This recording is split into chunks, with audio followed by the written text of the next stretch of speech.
Hare Krishna. Bhakti enables us to put our free will to full and fulfilling use.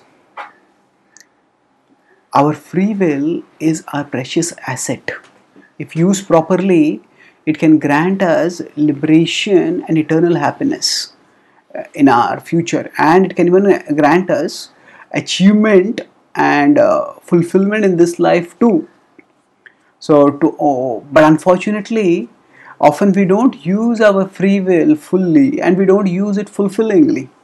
That means, say, consider a drunkard, a person who has become addicted to drinking. They also they also are souls like us. They also are conscious agents with free will like us. But by repeated indulgence in particular kinds of actions, they have lost their free will to a large extent, and because of losing their capacity to access their free will, now they can use their free will only partially. At best, they may be able to choose. When the urge to drink hits them, they can't choose whether to drink or to not drink. All that they can choose is whether I should take this drink or that drink. So in that sense, uh,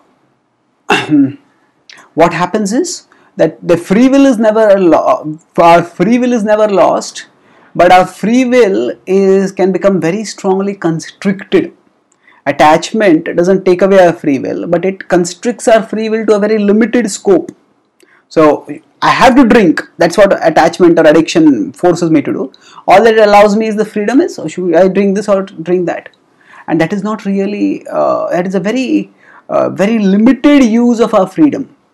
So addicts cannot use their free will properly, and certainly they don't use it. They can't use it fulfillingly because they just don't get any the indulgence in say drinking.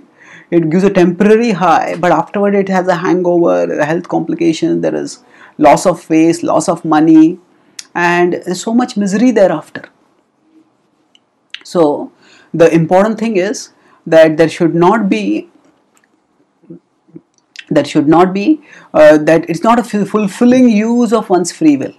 And bhakti, on the other hand, enables us to both fully and fulfillingly use our free will.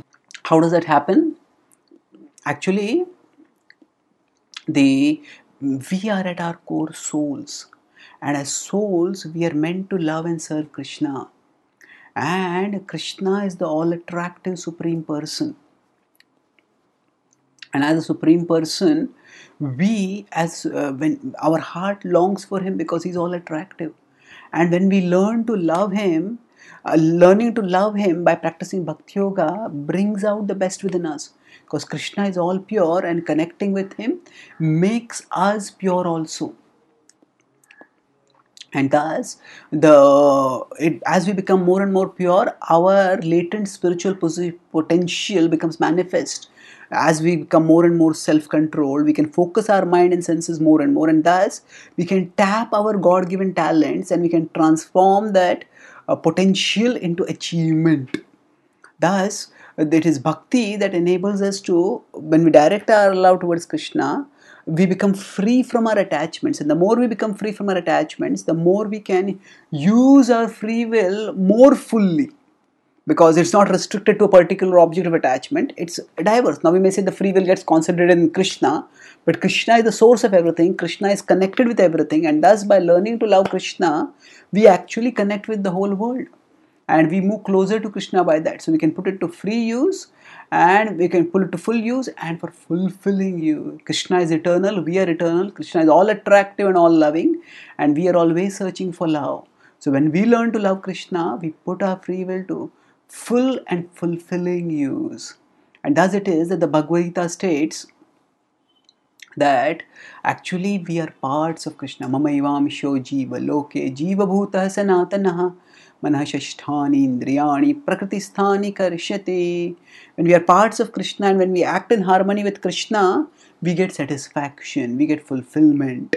But when we don't act in relationship with Krishna, act in the mood of loving service to Krishna, then our mind and senses drag us here and there.